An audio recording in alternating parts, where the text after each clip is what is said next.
নমস্কার, শুভ সন্ধ্যা। আজ স্বামী হরিহর তীর্থ স্মারক বক্তৃতা ইনস্টিটিউটের রীতি অনুযায়ী একেবারে শুরুতে স্বামী হরিহর তীর্থজির একটি নাতিতীর্থ জীবনী। রাজস্থানের উদয়পুরে এক সাত্ত্বিক ব্রাহ্মণ বংশে স্বামী হরিহর তীর্থ মহারাজের জন্ম হয়। তাঁর পিতা একজন শাস্ত্রজ্ঞ পণ্ডিত ও রাজবংশের পুরোহিত ছিলেন। সমৃদ্ধি সম্পন্ন গৃহে তিনি উদাসীন ও বৈরাগ্যবান ছিলেন। পঠন পাঠনের পর কাশীতে স্বামী পরমানন্দ তীর্থ হরিহর তীর্থ মহারাজকে ব্রহ্মচর্য ও সন্ন্যাস দীক্ষা প্রদান করেন। কিন্তু শাস্ত্র ব্যাখ্যায় তার হৃদয়ে তৃষ্ণা তৃপ্ত না হওয়ায় প্রখ্যাত তত্ত্বজ্ঞ মহাপুরুষ শ্রীমৎ স্বামী বিষ্ণুদেবানন্দ গিরি মহারাজ ঋষিকেশের কৈলাস আশ্রমে বিদ্যার্থীগণকে যিনি শিক্ষাদান করেন জেনে বালক অবস্থায় অভাব অনটনের মধ্যেও কখনো পদব্রজে কখনো বহু ক্লেশ স্বীকার করে স্বামী হরিহর তীর্থ মহারাজ ঋষিকেশের কৈলাস আশ্রমে উপস্থিত হন এবং পরে স্বামী বিষ্ণুদেবানন্দের শাস্ত্র ব্যাখ্যায় সন্তুষ্টি লাভ করেন। তার যতদিন শরীর সুস্থ ছিল সকলকে সমান মনে করে শাস্ত্র কথা শোনাতেন। কাউকে কোনো সময় প্রত্যাখ্যান করতেন না। তিনি কৈলাস আশ্রমের মণ্ডলেশ্বরের পদ সকলের অনুরোধ সত্ত্বেও গ্রহণ করতে রাজি হননি। তার প্রশান্ত মূর্তি ভক্ত হৃদয়ে সমুজ্জ্বল ছিল। স্বামী হরিহর তীর্থ মহারাজের স্মরণে বাৎসরিক বক্তৃতামালার আয়োজনে উদ্যোগ নিয়েছেন মেদিনীপুর মায়াপুরের হরিহর আশ্রমের ভিক্ষু স্বামী নিঃশ্রেয়সানন্দপুরী মহারাজ। তার পিতা মাতা রামকৃষ্ণ মঠ ও মিশনের ভূতপূর্ব প্রেসিডেন্ট শ্রীমৎ স্বামী বিরজানন্দজি মহারাজের মন্ত্রশিষ্য ছিলেন। আজ স্বামী হরিহর তীর্থ মহারাজের স্মরণে যে স্মারক বক্তৃতা সেটি প্রদান করছেন শ্রী আদিত্য ভট্টাচার্য। শ্রী আদিত্য ভট্টাচার্য বর্তমানে যাদবপুর বিশ্ববিদ্যালয়ে ইতিহাস বিভাগে এমফিল গবেষণারত। আমাদের ইনস্টিটিউটের স্কুল অফ ল্যাঙ্গুয়েজেস থেকে তিনি সংস্কৃত ভাষায় কোর্স করার পর সেখানে কিছুদিন সংস্কৃতে পাঠদানও করেছেন। ব্যাকরণ শাস্ত্রে ডিপ্লোমাও করেছেন তিরুপতির রাষ্ট্রীয় সংস্কৃত বিশ্ববিদ্যালয় থেকে। আজ তার আলোচনার বিষয় ইতিহাসের আলোকে ধর্মশাস্ত্র। শাস্ত্র শব্দের একটি সহজ অর্থ হতে পারে শাসন করা, যেটি আমাদের শাসন করে। সাধারণভাবে আমাদের শাস্ত্র বললেই চোখের সামনে কতগুলি ধর্মপুস্তকের কথাই মনে আসে, কিন্তু প্রকৃতপক্ষে তা নয়। আমাদের ভারতবর্ষে বহু প্রকার শাস্ত্রগ্রন্থ রচিত হয়েছে। সেখানে ন্যায়শাস্ত্র আছে, সেখানে শিল্পশাস্ত্র আছে, সেখানে ভক্তিশাস্ত্রও যেরকম রয়েছে, সেখানে অর্থশাস্ত্র রয়েছে। সুতরাং শাস্ত্র অর্থে একটা কোড অফ কন্ডাক্ট বলা যায় আজকের আলোচনার নিরিখে। ধর্মশাস্ত্র যেটি অর্থাৎ একটি সমাজকে বেঁধে রাখবার জন্য যে নিয়মের যে নিগড়, যে নিয়মগুলি প্রচলিত, সেগুলি আজকের আলোচনার মধ্যে আমরা পাব। ধর্মশাস্ত্র, ইতিহাসের আলোকে ধর্মশাস্ত্র, এটি কিন্তু ধর্মশাস্ত্রের আলোকে আমরা ইতিহাসকে দেখছি না। এইটিও আমাদের প্রণিধানযোগ্য একটি কথা। আর বেশি কথা না বাড়িয়ে আমি শ্রী ভট্টাচার্যকে অনুরোধ করব তার আজকের বিষয়ে তার যে আলোচনা সেটিকে অগ্রসর করে নিয়ে যাওয়ার জন্য। ইতিহাসের আলোকে ধর্মশাস্ত্র, শ্রী আদিত্য ভট্টাচার্য।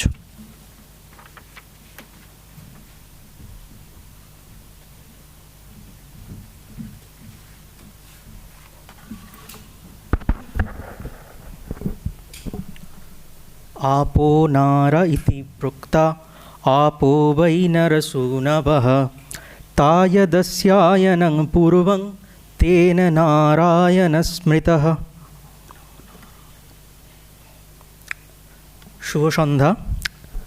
উপস্থিত গুরুজনদের প্রতি জানাই আমার আভূমি প্রণতি। যেমন আপনারা আগেই শুনলেন,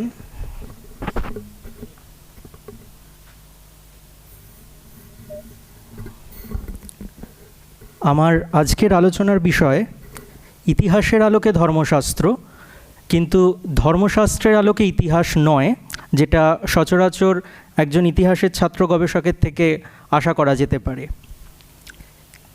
ইতিহাসের প্রতি খুব স্বাভাবিক একটা অভিযোগ ওঠে যে প্রচুর নাকি সাল তারিখ মুখস্থ করতে হয়।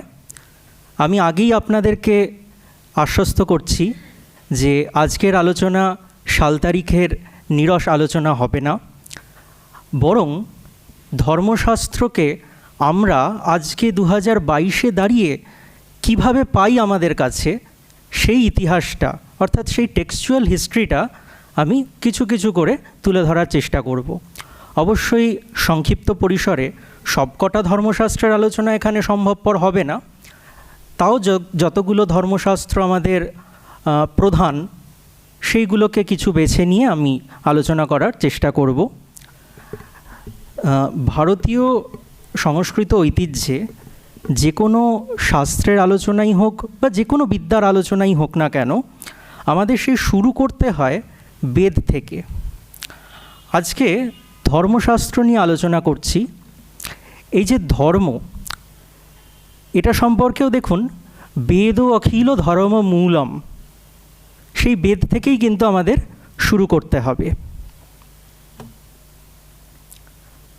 তো প্রত্যক্ষ আর অনুমান, আমরা তো সাধারণভাবে জানি জ্ঞান অর্জনের এই দুটো হচ্ছে আমাদের খুব পরিচিত মাধ্যম।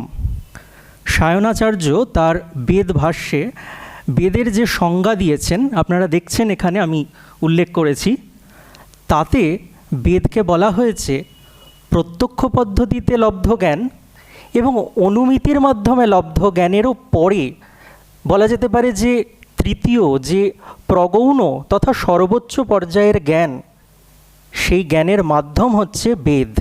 কি বলেছেন সায়ন দেখুন, প্রত্যক্ষেনানুমিত্যা ওয়া ইয়স্তু পায়ন বিদ্যতে এনং বিদন্তি বেদেন তস্মাদ বেদস্য বেদতা।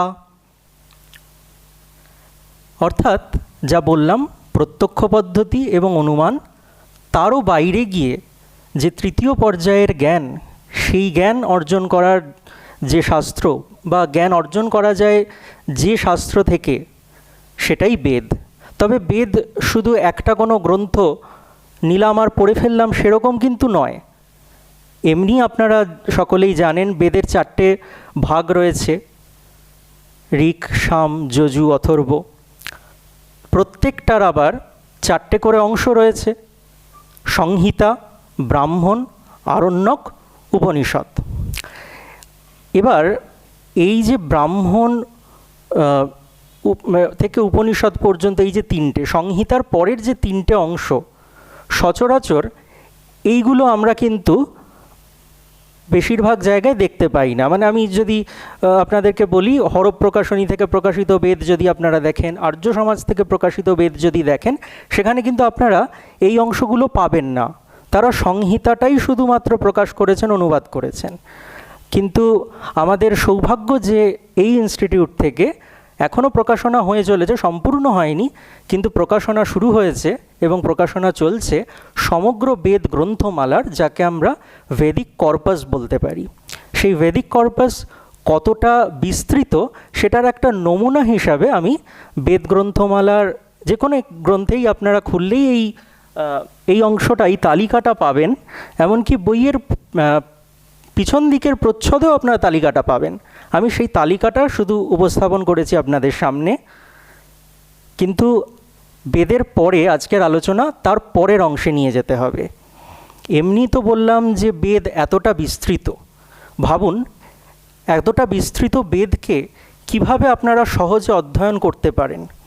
আজকে তো আমরা অনেকটা দূরে চলে এসেছি, কিন্তু বৈদিক যুগের পরেও মানুষের কাছে আস্তে আস্তে বেদের কথাগুলো খুব অপরিচিত ঠেকছিল।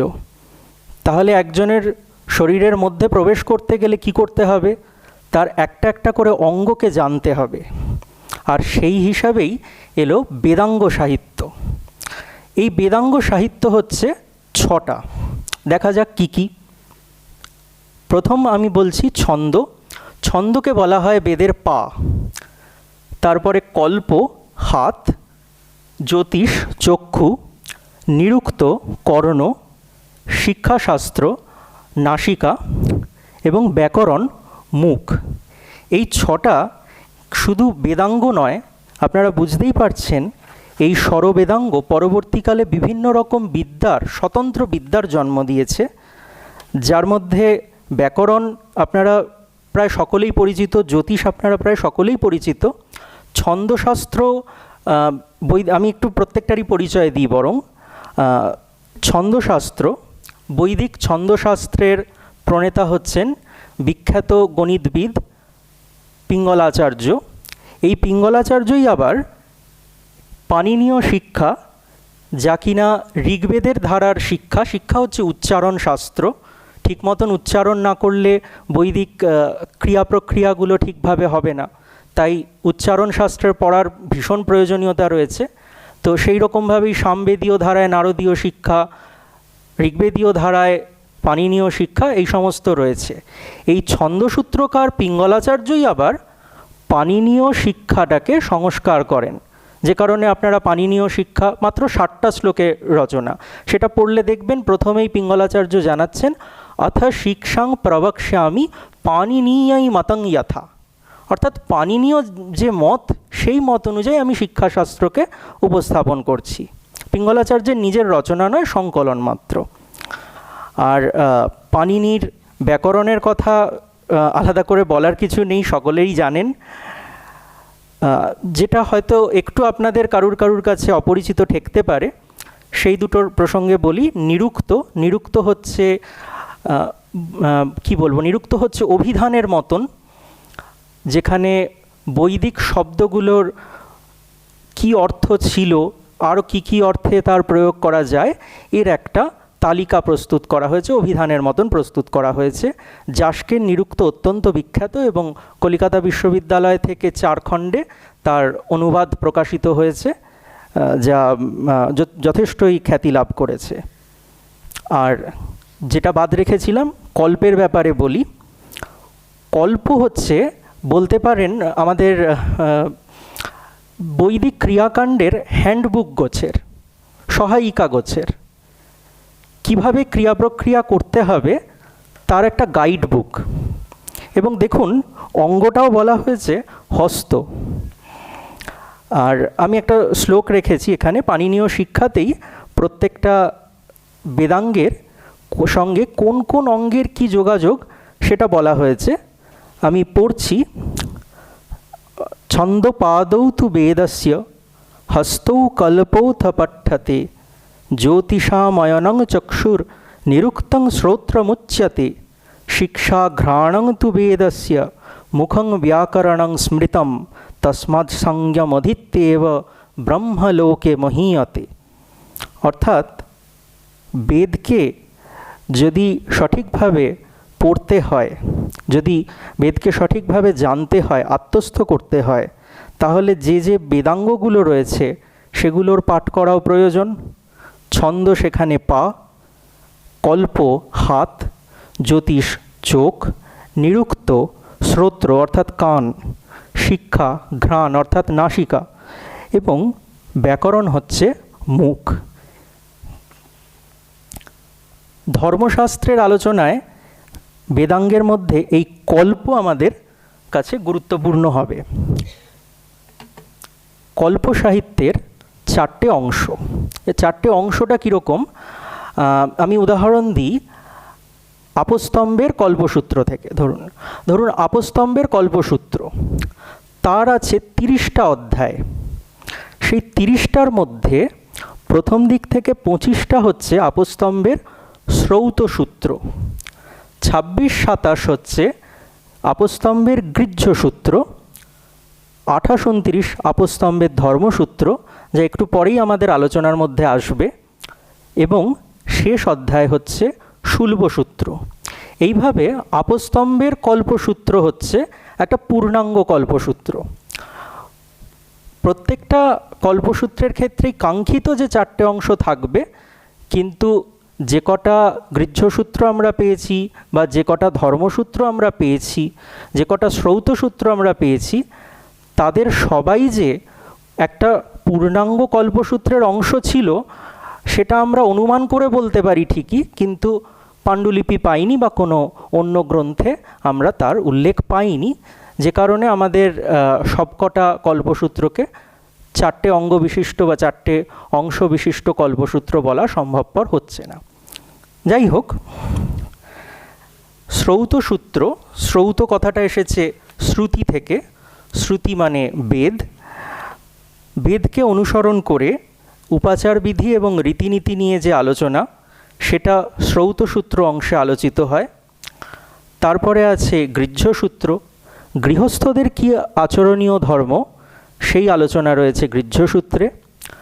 ধর্মসূত্র, এক্ষেত্রে ধর্ম কথাটার উপর জোর দিই। ধর্ম কথাটার অর্থ আধুনিক রিলিজিয়ান অর্থে পূজ্য পূজক সম্পর্ক নয়।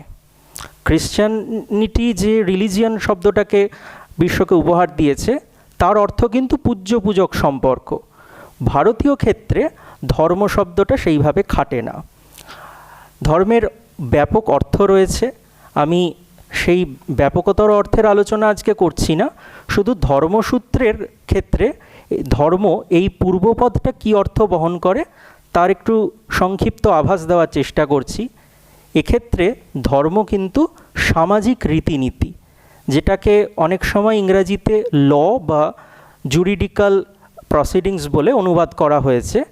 যদিও লয়ের যে আধুনিক সংজ্ঞা, সেটাতেও বহু রকমের মতভেদ রয়েছে, কিন্তু তবুও মোটামুটি ল বা আইন বলতে আমরা যা বুঝি সেইটা ধরে আমরা এগোতে পারি। সেক্ষেত্রে ধর্মসূত্র, ধর্মশাস্ত্রের যে সমগ্র সাহিত্যের ধারাটা রয়েছে, সেটাকে আমরা ক্লাসিক্যাল হিন্দু লিগাল টেক্সট বলে অনুবাদে পাই ঠিকই, বা মানে ধ্রুপদী হিন্দু আইনশাস্ত্র এই হিসাবে পাই ঠিকই। তবে আমি আজকের আলোচনায় আইন কথাটা এরপরে আর ব্যবহার করতে চাই না।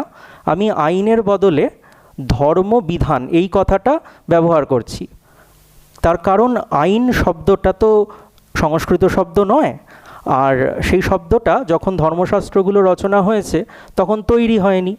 তাই আমি ধর্মবিধান এই কথাটা, বা ধর্ম অর্থে বিধান এই কথাটা বজায় রাখছি। ঠিক যেই অর্থে আজকের বিধানসভা নামটা রয়েছে, লেজিসলেচার আইন প্রণয়ন করে বলে বিধানসভা, আইনের বদলে বিধান কথাটা আছে।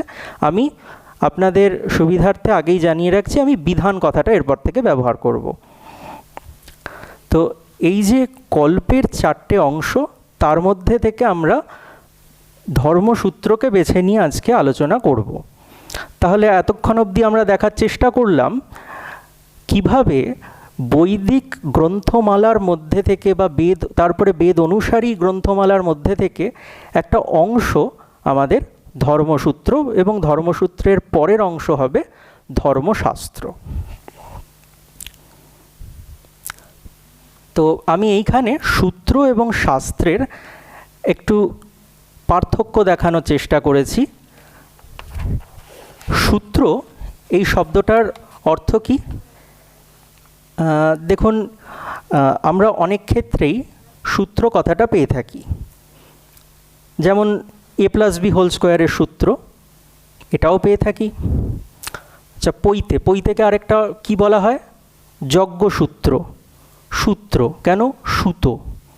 তো দেখুন, একটা অর্থে আপনারা জানেন সূত্র মানে অল্প কথায় বলা, আরেকটা অর্থে দেখলেন সুতো। সুতোর অর্থটা দিয়ে আমরা শাস্ত্রের আলোচনাটা করি, আবার মানে সুতোর উপমাটা রেখেও আমরা আলোচনাটা করি।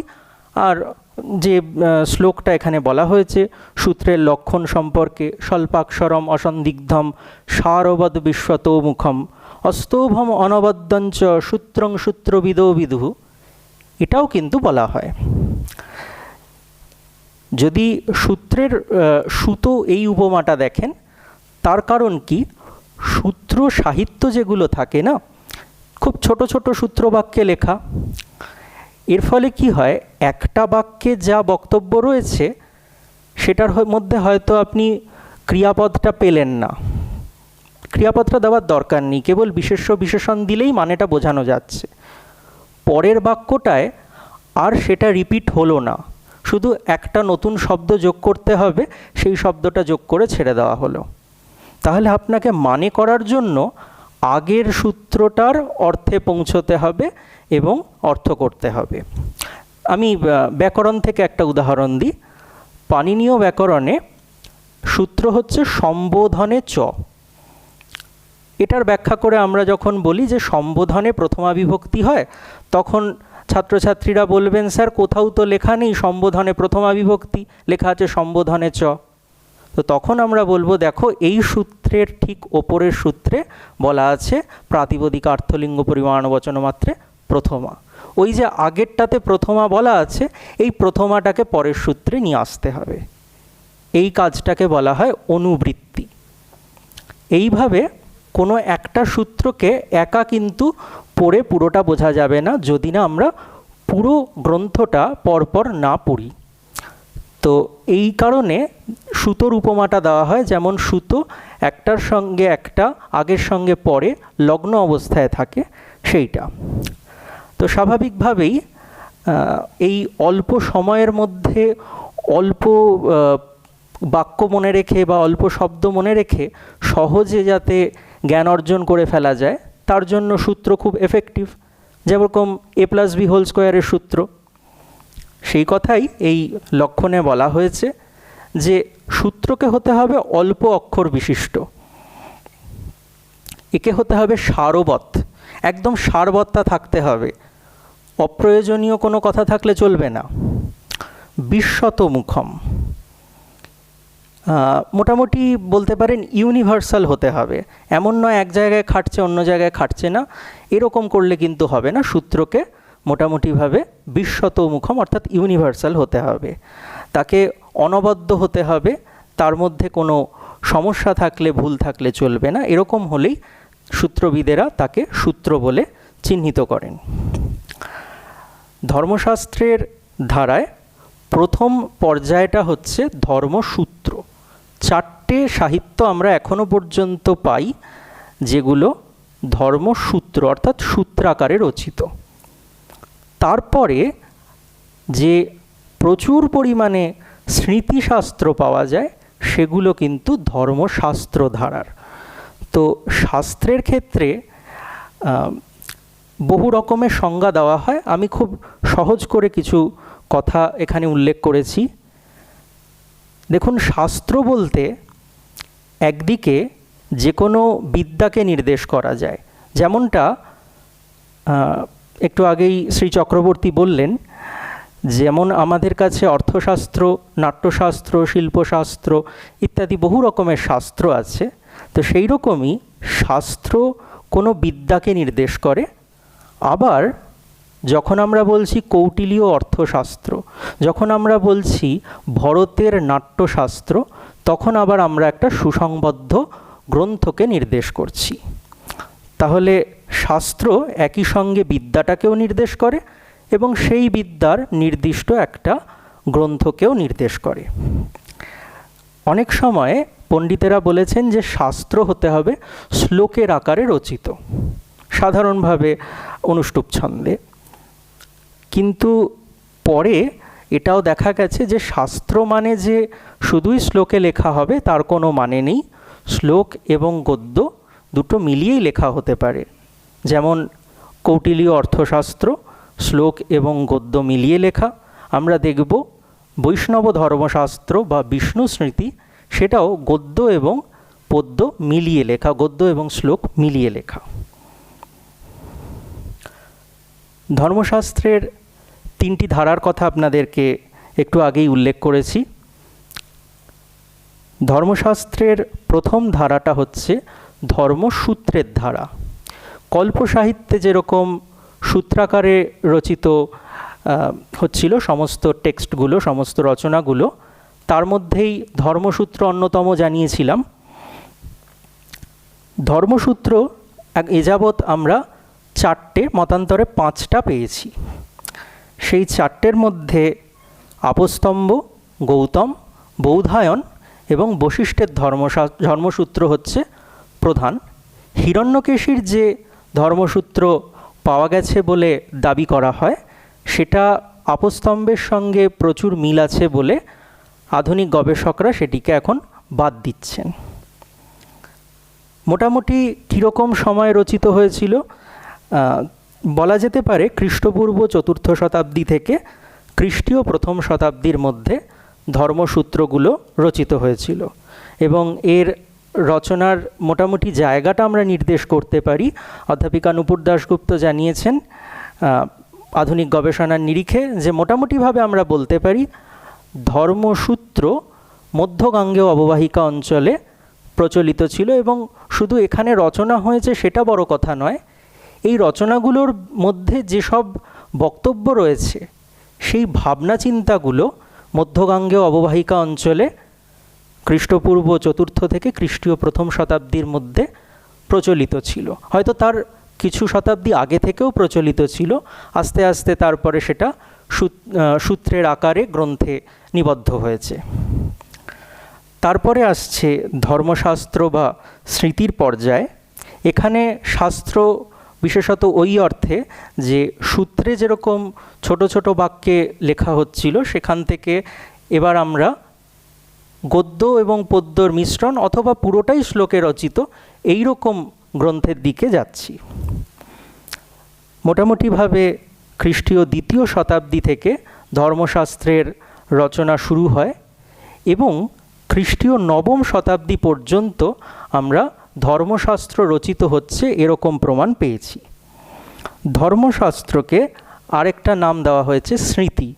এই প্রসঙ্গে বলা হয় স্মর্যতে বেদ ধর্ম অনেনেতি স্মৃতি, অর্থাৎ এর মাধ্যমে বেদ এবং ধর্মকে স্মরণে রাখা যায়, তাই জন্য এর নাম স্মৃতি। স্মৃধাতুর স্মরণ করা অর্থে স্মৃধাতুর উত্তরে 3 প্রত্যয় দিয়ে স্মৃতি এই শব্দটা তৈরি হয়েছে।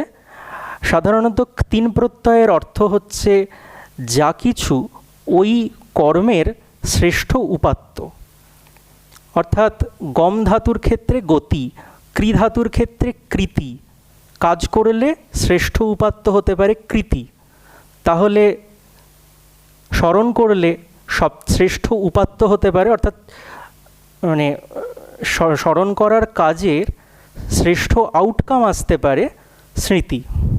এই হিসাবে স্মৃতির শব্দের অর্থ ব্যাখ্যা করা যেতে পারে। এবং কি স্মরণ হচ্ছে এখানে? বেদ এবং ধর্ম।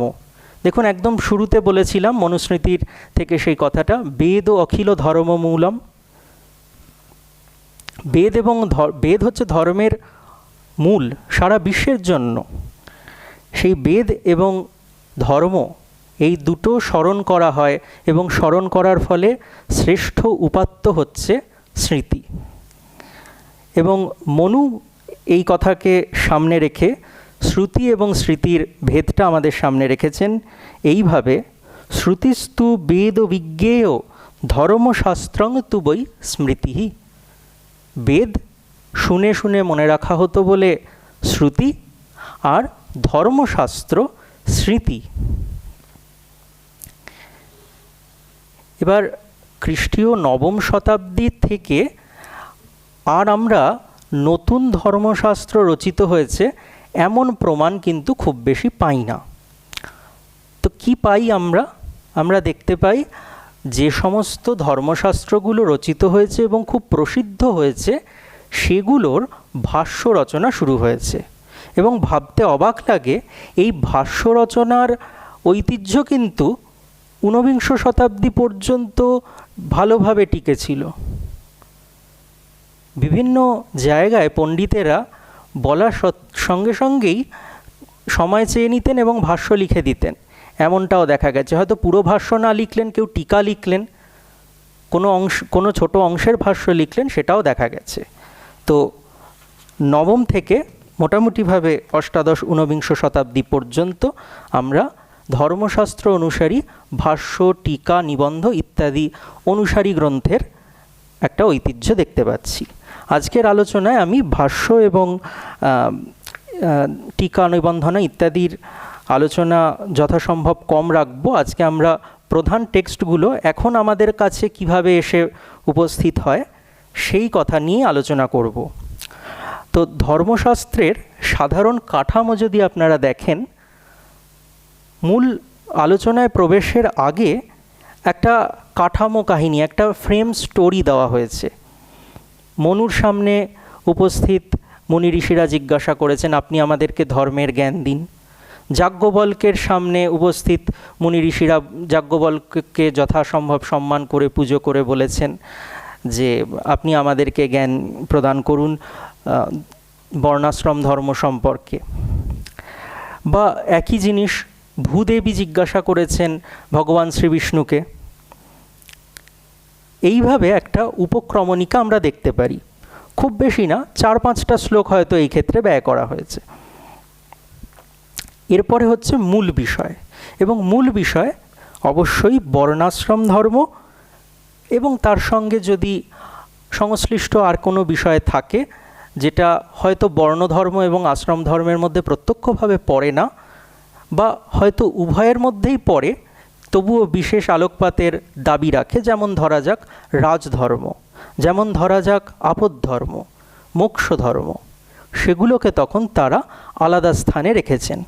পাশাপাশি গুরুত্বপূর্ণ আরেকটা বিষয়ও ধর্মশাস্ত্রের মূল বিষয়ে অংশ নিয়েছে, সেটা হচ্ছে প্রায়শ্চিত্ত। তবে এই যে আলোচনাগুলো চলেছে ধর্মশাস্ত্রে, তাতে প্রামাণ্য কি? কিসের নিরিখে তারা ধর্মের এই বিধান দিয়েছেন? তার জন্য কিন্তু তারা সবার আগে চেষ্টা করেছেন ধর্মের উৎসগুলোকে, ধর্মের মূলগুলোকে চিহ্নিত করে দেওয়ার। কিসের নিরিখে আপনারা ধর্মকে জানতে পারবেন? তারা কিন্তু কম বেশি সবাই একমত যে আমরা যা কিছু ধর্মের কথা বলছি তার প্রধান কথা বেদ। তারপরে আস্তে আস্তে বাকি কথাগুলো এসেছে। বেদ অখিল ধর্মমূলম স্মৃতিশীলে চ তদ্বিদাম। যে স্মৃতিশীল ব্যক্তি বেদজ্ঞ তার কথাও কিন্তু গুরুত্বপূর্ণ, কিন্তু সেটা বেদের মতন সর্বোচ্চ প্রমাণ নয়, দ্বিতীয় প্রমাণ বা ধর্মের দ্বিতীয় উৎস। এইভাবে এই কথাগুলোকে উল্লেখ করা হয়েছে। এক্ষেত্রেও বলতে পারেন উপক্রমণিকার পরে কয়েকটা শ্লোক ধর্মশাস্ত্রকারেরা ব্যবহার করেছেন ধর্মের উৎস নির্দেশের ক্ষেত্রে। মূল বিষয়ে আলোচনা শেষের পরে অনেক সময় উপসংহার সূচক কিছু বাক্য দেখা গেছে, যেগুলো ধর্মসূত্রে বেশি দেখা গেছে। গৌতম এবং বৌধায়নের ধর্মসূত্রের শেষে যেমন একেবারে উল্লেখ রয়েছে যে কাকে কিভাবে এই ধর্মসূত্রে শিক্ষা দেওয়া যেতে পারে, এমনকি তার থেকে কি দক্ষিণা নেওয়া যেতে পারে, সেটারও উল্লেখ তারা করেছেন। এবার আমি প্রত্যেকটা ধর্মসূত্রের সংক্ষিপ্ত পরিচয় এবং তারপরে ধর্মশাস্ত্রের প্রধান 4টে মনুস্মৃতি, যাজ্ঞবল্ক স্মৃতি, নারদ স্মৃতি এবং বিষ্ণু স্মৃতি, এগুলোর সংক্ষিপ্ত পরিচয় দেব। এগুলোর নিরিখে ইতিহাস রচনার পদ্ধতি কী হবে বা এগুলো সত্যিই সমাজের কতটা প্রতিফলন করে সেই প্রশ্নের উত্তর কিন্তু আমি আজকে খুঁজছি না। আমি শুধু আপনাদেরকে একটু সচেতন করতে চাই যে আজকের দিনে যদি আমাদের আপস্তম্ভের ধর্মসূত্র বা মানব ধর্মশাস্ত্র মনুস্মৃতি এগুলো দেখতে হয়, আমরা কিভাবে কোন আকারে তাকে পাবো এবং সেই আকারে, সেই আধুনিক আকারে এই শাস্ত্রগুলোর পৌঁছতে কতটা রাস্তা পেরোতে হয়েছে দেখা যাক। আপস্তম্ভের ধর্মসূত্র হচ্ছে প্রাচীনতম ধর্মসূত্র। মোট 13টি পাণ্ডুলিপি পাওয়া গেছে আপস্তম্ভ ধর্মসূত্রের। দেবনাগরী, নান্দিনাগরী, তেলেগু এবং গ্রন্থি লিপিতে এগুলো লেখা ছিল। আপস্তম্ভ কৃষ্ণ যজুর্বেদীয় তৈত্তিরীয় শাখার যে কল্পসূত্র, আপস্তম্ভের কল্পসূত্র, তার অধ্যায়গুলোর নাম হচ্ছে প্রশ্ন। 30টা অধ্যায়, প্রশ্ন 1, প্রশ্ন 2, এইভাবে প্রথম প্রশ্ন, দ্বিতীয় প্রশ্ন, এইভাবে তার অধ্যায় বিন্যাস। তার মধ্যে যে 28তম এবং 29তম প্রশ্ন দুটো রয়েছে বা অধ্যায় দুটো রয়েছে, তাকে নিয়ে এই ধর্মসূত্র। তার মধ্যে যে প্রথম অংশ, সেখানে ব্রহ্মচারী বিদ্যার্থীর কি আচরণীয় সেটা নিয়েই বেশি আলোচনা হয়েছে, এবং দ্বিতীয়টাতে গার্হস্থ্য জীবনের আচারের উপরে আলোচনা রয়েছে। ধর্মসূত্রটিতে মোট সূত্রের সংখ্যা 1364। আপস্তম্ভের ধর্মসূত্রের ওপর একটি মাত্র ভাষ্য এখনো পর্যন্ত পাওয়া গেছে, সেটি হরদত্তের রচনা। এখন বলি আজকে আমরা একে কিভাবে পেতে পারি, বা আমাদের যদি আপস্তম্ভের ধর্মসূত্র পড়তে হয় আমরা কোন কোন সংস্করণ দেখতে পারি। 1879 সালে জর্জ বিউলার আপস্তম্ভ ধর্মসূত্রের ইংরাজি অনুবাদ প্রকাশ করেন। সেটাই প্রথম আপস্তম্ভ ধর্মসূত্রের ইংরাজি অনুবাদ। আর পরে এর সবিমর্শ সানুবাদ সংস্করণ অর্থাৎ ক্রিটিক্যাল এডিশন উইথ ট্রান্সলেশন প্রকাশ করেছেন প্যাট্রিক অলিভেল, অক্সফোর্ড ইউনিভার্সিটি প্রেস থেকে 1999 সালে এবং দিল্লির মতিলাল বেনারসি দাস থেকে 2000 সালে। এর সময়কালের ক্ষেত্রে পাণ্ডুরং বামন কানে বলেছিলেন 450 থেকে 350 খ্রিস্টপূর্বাব্দ, যেটা অলিভেল এখন রিভাইজ করে বলেছেন মোটামুটিভাবে 300 খ্রিস্টপূর্বাব্দ।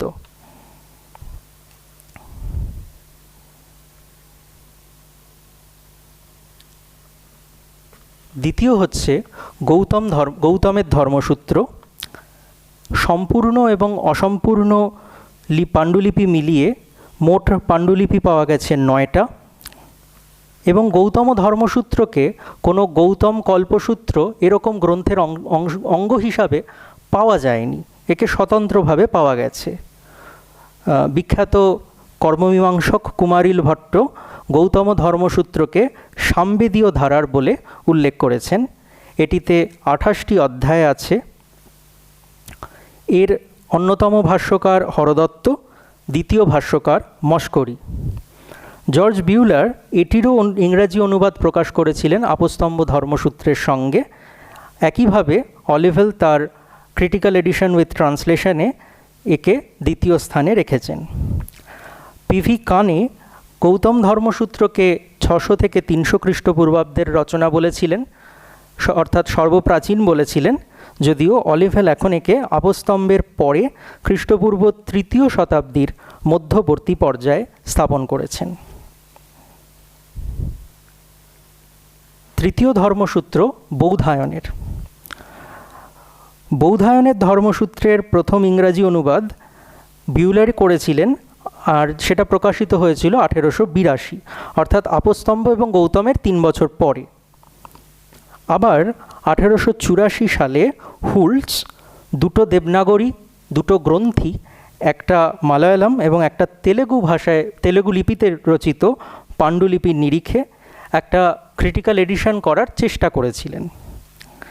1922 সালে তিনি আরও 5টা দেবনাগরী এবং আরও 2টো গ্রন্থিলিপির পাণ্ডুলিপি কনসাল্ট করে তার ক্রিটিক্যাল এডিশনের সেকেন্ড এডিশন প্রকাশ করার চেষ্টা করেছিলেন। এটিও অলিভেলের যে ক্রিটিক্যাল এডিশন উইথ ট্রান্সলেশন তাতে স্থান পেয়েছে। বৌধায়নের ধর্মসূত্র আবার বৌধায়নের কল্পসূত্রের অংশ।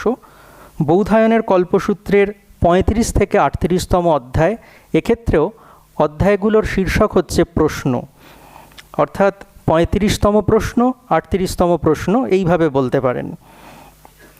এই 4টি অধ্যায় বৌধায়নের ধর্মসূত্র হিসাবে সংকলিত হয়েছে। এতে আছে 1236টি সূত্র। বৌধায়ন ধর্মসূত্রের ওপর গোবিন্দ স্বামীর ভাষ্য পাওয়া যায়।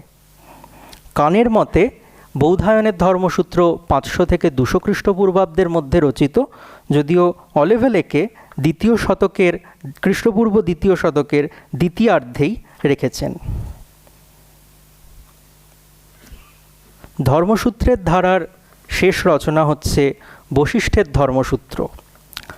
ফিউরার 5টা দেবনাগরী পাণ্ডুলিপির সাহায্যে 1883 সালে বশিষ্ঠ ধর্মসূত্রের একটি সংস্করণ প্রকাশ করেছিলেন।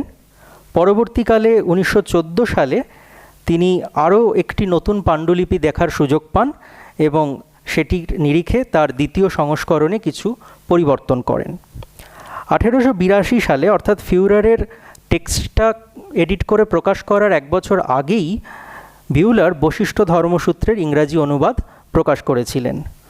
অলিভেলের যে ক্রিটিক্যাল এডিশন উইথ ট্রান্সলেশন, সেখানেও বশিষ্ঠের ধর্মসূত্র স্থান পেয়েছে এবং সেক্ষেত্রে অলিভেল নিজে চেষ্টা করেছেন আরও কিছু পাণ্ডুলিপি দেখার। এমনকি উনি জানিয়েছেন হ্যারি ফক একটি সবিমর্শ সংস্করণ তৈরির ক্ষেত্রে সচেষ্ট রয়েছেন। বশিষ্ঠ ধর্মসূত্রের একটা ভাষ্য যজ্ঞস্বামীর রচনা, কিন্তু দুর্ভাগ্যবশত সেই ভাষ্যটার কোনো পাণ্ডুলিপি পাওয়া যায় না। সেই ভাষ্যটির কথা কেবল জানা যায় বৌধায়ন ধর্মসূত্রের ওপর গোবিন্দস্বামী যে ভাষ্য রচনা করেছিলেন সেটার মাধ্যমে। পরবর্তীকালে আপনাদের বলছিলাম ঊনবিংশ শতাব্দী পর্যন্ত ভাষ্য রচনার ঐতিহ্য টিকেছিল। দেখুন, বারাণসীর কৃষ্ণ পণ্ডিত ঊনবিংশ শতাব্দীতে বশিষ্ঠ ধর্মসূত্রের একটি ভাষ্য রচনা করেছিলেন। বশিষ্ঠ ঋগ্বেদীয় ধারার সঙ্গে সংযুক্ত ছিলেন এবং 10,038টা সূত্র সম্বলিত তার এই ধর্মসূত্র স্বতন্ত্রভাবে 30টি অধ্যায়ে বিন্যস্ত হিসাবেই পাওয়া যায়। কানে একে খ্রিস্টপূর্ব 300 থেকে 100 অব্দের মধ্যে স্থাপন করতে চাইলেও আধুনিক পণ্ডিতেরা এবং অলিভেল নিজেও দেখিয়েছেন যে একে খ্রিস্টীয় প্রথম শতাব্দী নাগাদ রাখাই অধিক যুক্তিসঙ্গত। এবার আমরা ধর্মশাস্ত্রের যে ঐতিহ্য সেই ঐতিহ্যে আসি। অর্থাৎ যখন ধর্মসূত্রের সূত্রবাক্যের বদলে শ্লোকের আকারে অথবা গদ্য এবং পদ্য মিশিয়ে ধর্মশাস্ত্র বা স্মৃতি রচনা শুরু হলো। এক্ষেত্রে সবথেকে জনপ্রিয় নাম মানব ধর্মশাস্ত্র বা মনুস্মৃতির। এটি প্রথম শ্লোকের আকারে রচিত ধর্মশাস্ত্র এবং এটি যেন একটা জলবিভাজিকার কাজ করেছে প্রথম এই ধারাটায়, অর্থাৎ এই ধর্মশাস্ত্র রচনার ধারায় শ্লোকের ব্যবহার এনে। আবার পাশ্চাত্য জগতের কাছেও পৌঁছেছে এই ধর্মশাস্ত্রটাই প্রথম। 1794 সালে স্যার উইলিয়াম জোন্স প্রথম এর ইংরাজি অনুবাদ করেন। এর টেক্সটটা, সংস্কৃত টেক্সটটা প্রকাশ পায় 1813 সালে কলকাতা থেকে। তারপরে 1884 থেকে 1887 মধ্যে মাত্র 4 বছরের মধ্যে 4টে দুর্দান্ত ঘটনা ঘটছে এই টেক্সটের সঙ্গে। 1884 সালে বার্নেল একটি অনুবাদ করছেন, 1886 সালে বিউলার। এই দুটো আজও কিন্তু যথেষ্ট জনপ্রিয়। পাশাপাশি 1887 সালে জুলিয়াস জলি কুল্লুক ভট্টের টিকা মন্নর্থ মুক্তাবলীর সঙ্গে মনুস্মৃতিকে প্যারালালি রেখে প্রকাশ করছেন। একই বছর VN ম্যান্ডলিক মনুস্মৃতির 8টি ভাষ্য এবং টেক্সটকে একসঙ্গে এডিট করে প্রকাশ করছেন। পরবর্তীকালে আবার 1991 সালে পেঙ্গুইন বুকস থেকে, পেঙ্গুইন ক্লাসিক হিসাবে ওয়েন্ডি ডনিগার মনুস্মৃতির একটি ইংরাজি অনুবাদ করেন। তারপরে 2005 সালে 53টি পাণ্ডুলিপির পর্যালোচনা করে অক্সফোর্ড ইউনিভার্সিটি প্রেস থেকে প্যাট্রিক অলিভেল মনুস্মৃতির সবিমর্শ সানুবাদ সংস্করণ অর্থাৎ ক্রিটিক্যাল এডিশন উইথ ট্রান্সলেশন প্রকাশ করেন। দীনেশচন্দ্র সরকার এবং প্যাট্রিক অলিভেল মানব ধর্মশাস্ত্রের সময়কাল নির্ধারণ করেছেন 2য় থেকে 3য় খ্রিস্টীয় শতাব্দীর মধ্যে। মানব ধর্মশাস্ত্রের 12টি অধ্যায় রয়েছে এবং এতে 2688টি শ্লোক রয়েছে। মনুস্মৃতি বা মানব ধর্মশাস্ত্রের ওপর 9টা ভাষ্য পাওয়া যায়। তার মধ্যে মেধাতিথিকৃত মনুভাষ্য সর্বাধিক জনপ্রিয়।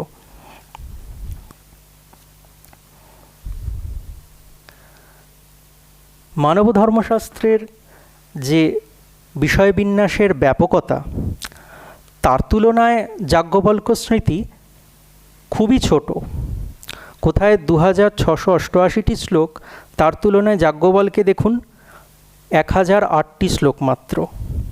12টি অধ্যায়ের জায়গায় 3টি মাত্র অধ্যায়, আচার, ব্যবহার এবং প্রায়শ্চিত্ত। কিন্তু তাই বলে যাজ্ঞবল্ক্য স্মৃতির গুরুত্ব কিন্তু একটুও লঘু হয় না। JDM ডেরেট যথার্থই মন্তব্য করেছিলেন যে হিন্দুরা মনুর বিধানের কাছে প্রণত হলেও বাস্তব জীবনে যাজ্ঞবল্ক্যকেই অনুসরণ করেন বেশি। যাজ্ঞবল্ক্য স্মৃতিতে এমন কতগুলো প্রসঙ্গ রয়েছে যেগুলো অন্য কোনো ধর্মশাস্ত্রে নেই, একেবারে অভিনব।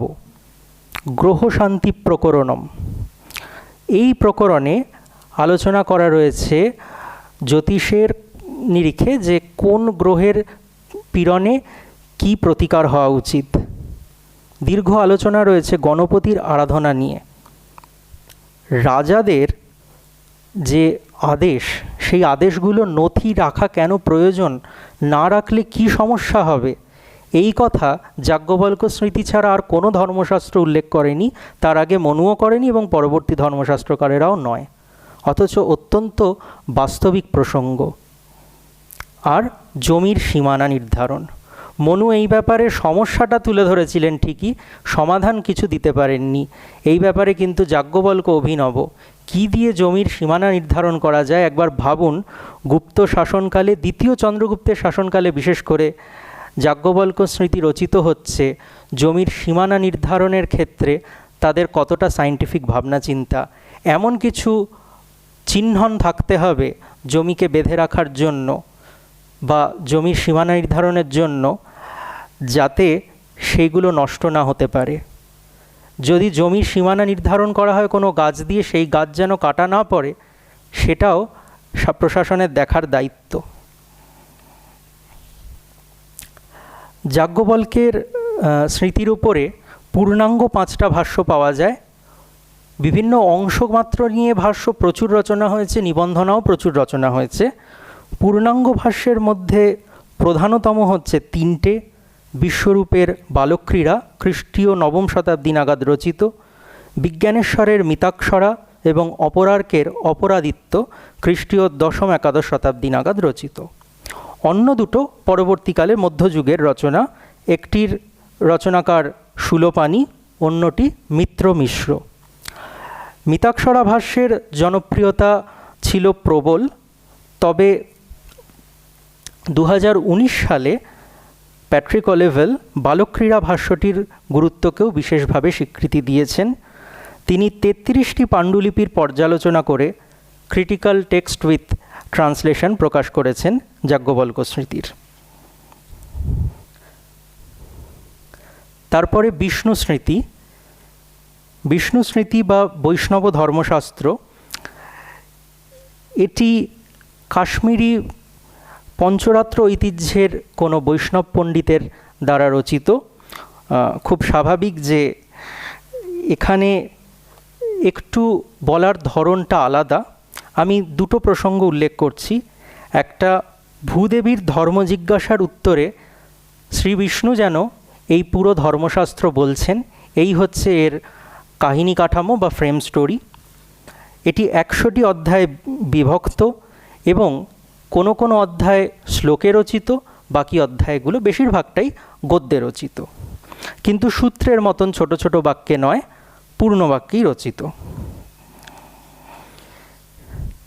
এই একমাত্র ধর্মশাস্ত্র যেখানে অন্তত একটি বাক্যও ব্যয় করা হয়নি ধর্মের উৎসকে নির্দেশ করার জন্য।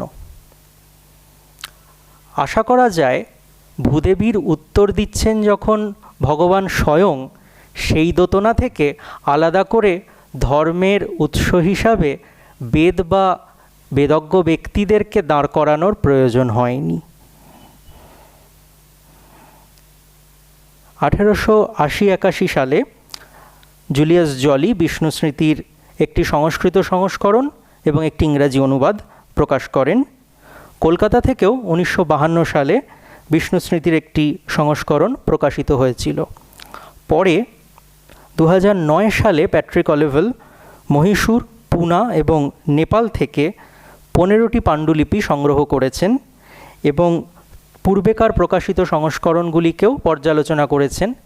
তারপরে 2018 সালে তাঁর সবিমর্শ সানুবাদ সংস্করণটি প্রকাশ পায়, যেখানে তিনি বিষ্ণু স্মৃতির বদলে এখন বৈষ্ণব ধর্মশাস্ত্র এই নামটাই বেশি প্রচলিত হোক বলে দাবি করেছেন।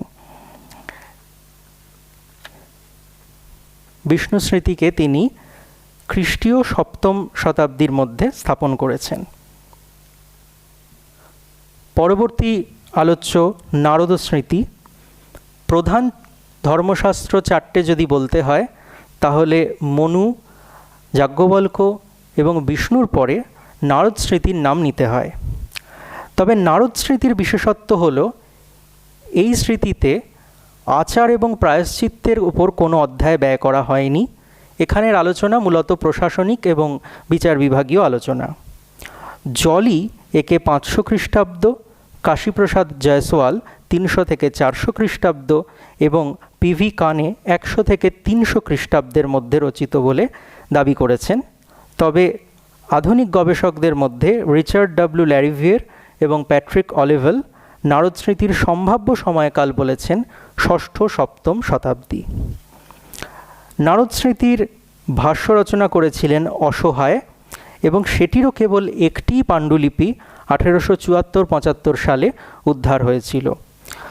কারুর মতে কল্যাণ ভট্ট নামের কোনো এক পণ্ডিত কোনো এক সময় মধ্যবর্তী কোনো এক সময় সেই ভাষ্য উদ্ধার করেছিলেন এবং কিঞ্চিত সংস্কারও করেছিলেন। জুলিয়াস জলি 1876 সালে নারদ স্মৃতির একটি অনুবাদ প্রকাশ করেছিলেন এবং সেই অনুবাদ দীর্ঘদিন পর্যন্ত খুবই বিখ্যাত ছিল, যদিও সেটি ছিল অসম্পূর্ণ। পরবর্তীকালে 1988 সালে ল্যারিভিয়ের মোট 44টি পাণ্ডুলিপির পর্যালোচনা করে পূর্ণাঙ্গ সবিমর্শ সানুবাদ সংস্করণ প্রকাশ করেছিলেন এবং তার সেই গ্রন্থ যথেষ্ট পুরস্কৃত হয়। ল্যারিভিয়েরের এই কাজই আধুনিককালে আমরা ধর্মশাস্ত্রকে যেভাবে ক্রিটিক্যাল টেক্সট এবং তার সঙ্গে ট্রান্সলেশন আকারে পাচ্ছি তার প্রথম পদক্ষেপ ছিল।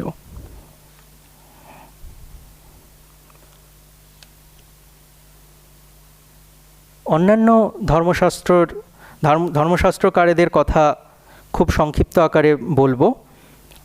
যাজ্ঞবল্ক্য স্মৃতিতে আমরা আরও 20 জন ধর্মশাস্ত্র প্রয়োজক বা ধর্মশাস্ত্রের প্রবক্তাদের নাম পাই।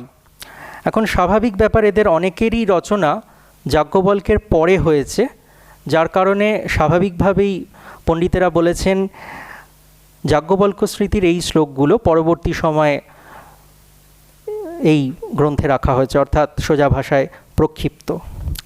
যাই হোক, বক্তার ধর্মশাস্ত্রাণং মনুর্বিষ্ণুর্যমঙ্গিরা বশিষ্ঠদক্ষ সম্বর্ত শাতা তপপরাশরা আপস্তম্ভোষণো ব্যাসা কাত্যায়ন বৃহস্পতি গৌতম শঙ্খলিখিতৌ হারিতত্রিরহং তথা।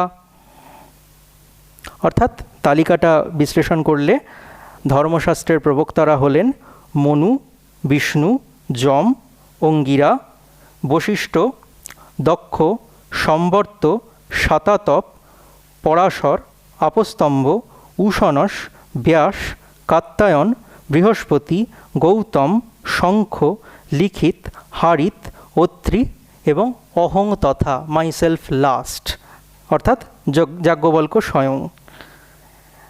এখন এই তালিকায় বৌধায়নেরও নাম নেই, নারদ স্মৃতিরও নাম নেই। এর বাইরেও আপনারা জানবেন অগস্ত্য সংহিতা বলে একটি ধর্মশাস্ত্র পাওয়া যায়। বৃহৎ যোগী যাজ্ঞবল্ক্য স্মৃতি নামে সম্পূর্ণ অন্য একটি ধর্মশাস্ত্র পাওয়া যায়। ফলত ধর্মশাস্ত্রের সংখ্যা অবশ্যই 20তে সীমাবদ্ধ ছিল না, তবে এইটুকু অনুমেয় যে যাজ্ঞবল্ক্য স্মৃতির রচনাকাল এবং ভাষ্যের রচনাকালের মধ্যবর্তী কোনো একটা পর্যায়ে যিনি এই প্রক্ষেপণের কাজটা করেছিলেন তিনি 20টা স্মৃতির কথা জানতেন এবং সেগুলোকে স্বীকৃতি দিয়েছেন। এই শ্লোকগুলোরই একটি অন্য ভার্সান অনেক সময় পঠিত হয়, বিশেষত পারলৌকিক ক্রিয়াতে, আপনারা জানবেন। অন্যান্য স্মৃতিগুলোর মধ্যে উল্লেখ্য হচ্ছে পরাশর স্মৃতি। বাঙালিদের কাছে এটা পরিচিত নাম বিদ্যাসাগরের কারণে, কারণ বিদ্যাসাগর পরাশর স্মৃতি থেকেই সেই নষ্টে মৃতে সেই বিখ্যাত শ্লোক উদ্ধৃতি দিয়ে বিধবা পুনর্বিবাহ আইনের সপক্ষে সওয়াল করেছিলেন। এছাড়া উল্লেখ্য আরেকটি তথ্য, কাত্যায়ন এবং বৃহস্পতির ধর্মশাস্ত্রের কথা বহু জায়গায় উল্লিখিত এমনকি উদ্ধৃত হওয়া সত্ত্বেও এর কোনো পাণ্ডুলিপি পাওয়া যাচ্ছিল না। তো পরবর্তী সময়ে কানেও লিখেছেন, এর কোনো পাণ্ডুলিপি তিনি পাননি।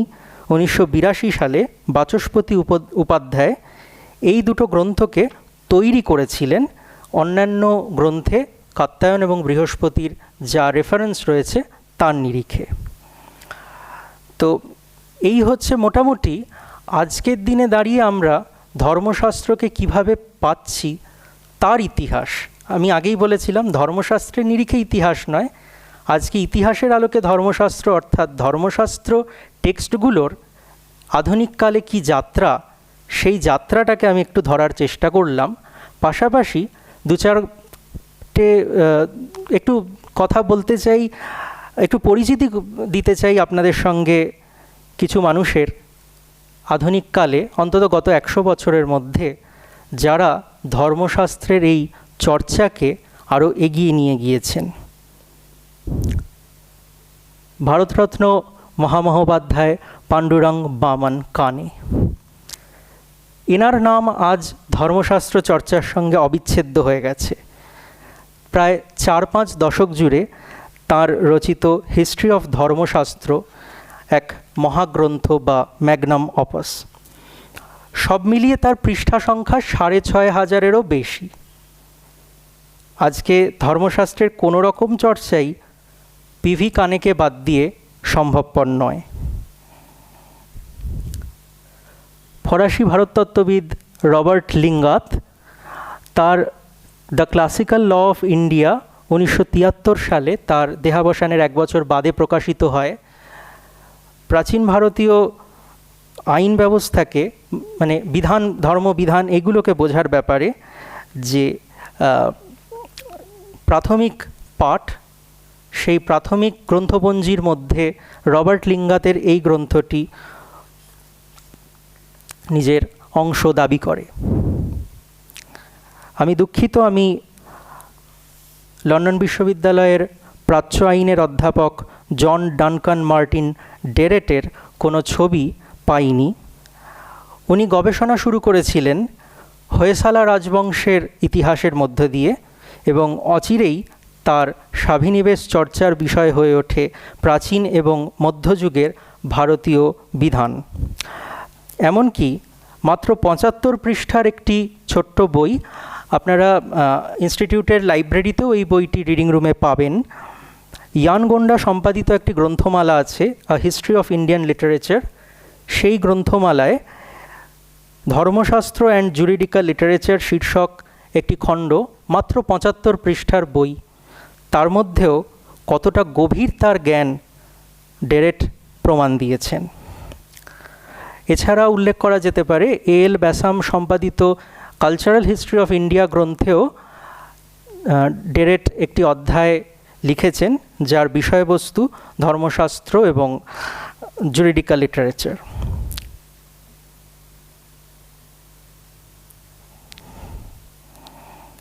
সংস্কৃত অধ্যাপক লুডো রচার পেনসিলভ্যানিয়া বিশ্ববিদ্যালয়ে অধ্যাপনা করতেন। ব্যবহার সৌখ্য এবং জীমূতবাহনের দায়ভাগের অনুবাদ তাকে খ্যাতি এনে দেয়, কিন্তু ধর্মশাস্ত্র বিষয়ে তার সুচিন্তিত প্রবন্ধের সংকলন তাঁরই সুযোগ্য ছাত্র ডোনাল্ড আর ডেভিস জুনিয়র সম্পাদনা করেন এবং প্রকাশনা করেন অ্যানথেম প্রেস 2012 সালে। Studies in Hindu law and Dharmashastra, ধর্মশাস্ত্রের চর্চায় একটি উজ্জ্বল সংযোজন। উল্লেখ্য, অধ্যাপক রিচার্ড উইলফ্রেড ল্যারিভিয়ারের কথা আগেই জানিয়েছি। তিনি প্রথম পথ দেখিয়েছেন কিভাবে ধর্মশাস্ত্র ধারার সাহিত্যগুলোকে সবিমর্শ সানুবাদ সংস্করণ হিসাবে প্রকাশ করা যেতে পারে। তার নারদ স্মৃতির এই সবিমর্শ সানুবাদ সংস্করণের ইন্ডিয়ান এডিশনের কভার পেজের ছবি এখানে রাখা হয়েছে। পাশাপাশি এই বছরই ফেব্রুয়ারি মাসে তার বিভিন্ন পত্রপত্রিকায় প্রকাশিত এবং অপ্রকাশিত রচনার সংকলন প্রকাশিত হয়েছে common sense and legal history in India, collected essays on Hindu law and Dharmashastra এই শিরোনামে। আধুনিককালে ধর্মশাস্ত্রের কোনো আলোচনাই সম্পূর্ণ হবে না যদি প্যাট্রিক অলিভেলের কথা না উল্লেখ করি। ল্যারিভিয়েরের দেখানো পথে তিনি যেন মশাল বহন করে নিয়ে গিয়েছেন ধর্মসূত্রের সবিমর্শ সানুবাদ সংস্করণ, যা একই সঙ্গে অক্সফোর্ড ওয়ার্ল্ড ক্লাসিকে স্থান পেয়েছে, আবার প্রকাশিত হয়েছে ভারতে মতিলাল ব্যানার্সি দাসের প্রকাশনা থেকে। পাশাপাশি ধর্মসূত্র প্যারালালস, এই বইটা হয়তো আমার এখান থেকে বলে বোঝানো সম্ভব নয়, কিন্তু আমি আপনাদের অনুরোধ করব যে আপনারা নিচে আমাদের লাইব্রেরিতে গিয়ে অন্তত একবার এই বইটি হাতে নিয়ে দেখুন, বুঝতে পারবেন কতটা পরিশ্রম করে, কত বছরের পরিশ্রমের মাধ্যমে অলিভেল আমাদেরকে এই গ্রন্থটি উপহার দিয়েছেন, যাতে উনি প্যারালালি অর্থাৎ সমান্তরালভাবে চারটে ধর্মসূত্র থেকে একই ভাবনাচিন্তার বিষয়গুলোকে একই সঙ্গে পাশাপাশি স্থান দিয়েছেন এবং তার অনুবাদও দিয়েছেন। আমি আপনাদের ওই বইটি দেখার অনুরোধ জানাচ্ছি। এবং নারদ স্মৃতিকে বাদ দিয়ে বাকি যে তিনটে প্রধান ধর্মশাস্ত্র বাকি থাকে, মানব ধর্মশাস্ত্র, যাজ্ঞবল্ক্য ধর্মশাস্ত্র এবং বৈষ্ণব ধর্মশাস্ত্র, তিনটেরই সবিমর্শ সানুবাদ সংস্করণ অলিভেলই করেছেন। এর বাইরেও অলিভেলের উল্লেখযোগ্য রচনার মধ্যে সংস্কৃত ডিকশনারি অফ ল অ্যান্ড স্টেটক্রাফট অবশ্য উল্লেখনীয়। এই গ্রন্থে ধর্মশাস্ত্র, অর্থশাস্ত্র এবং অন্যান্য ধর্মবিধান সংক্রান্ত, ব্যবহার সংক্রান্ত গ্রন্থাদি থেকে গুরুত্বপূর্ণ অভিধান তিনি তৈরি করেছেন তার সুযোগ্য ছাত্রদের সঙ্গে নিয়ে। কানের হিস্ট্রি অফ ধর্মশাস্ত্র বহু বছর আগে প্রকাশিত হয়েছে এবং তারপরে প্রচুর কাজ হয়ে গেছে। অবশ্যই কানে ছিলেন এখানে পথিকৃৎ, কিন্তু তারপরে তো গবেষণা থেমে থাকেনি। অন্তত সেই নতুন গবেষণাগুলো ধরা রয়েছে 2018 সালে হিন্দু ল, নিউ হিস্ট্রি অফ ধর্মশাস্ত্র এই গ্রন্থের বিভিন্ন প্রবন্ধে। আর ধর্ম সম্পর্কে দীর্ঘ আলোচনার জন্য প্যাট্রিক অলিভেলের ধর্ম রিডার এই সংকলনটি আপনারা দেখতে পারেন। অলিভেলেরই সহকর্মী ডোনাল্ড আর ডেভিস জুনিয়র, তিনিও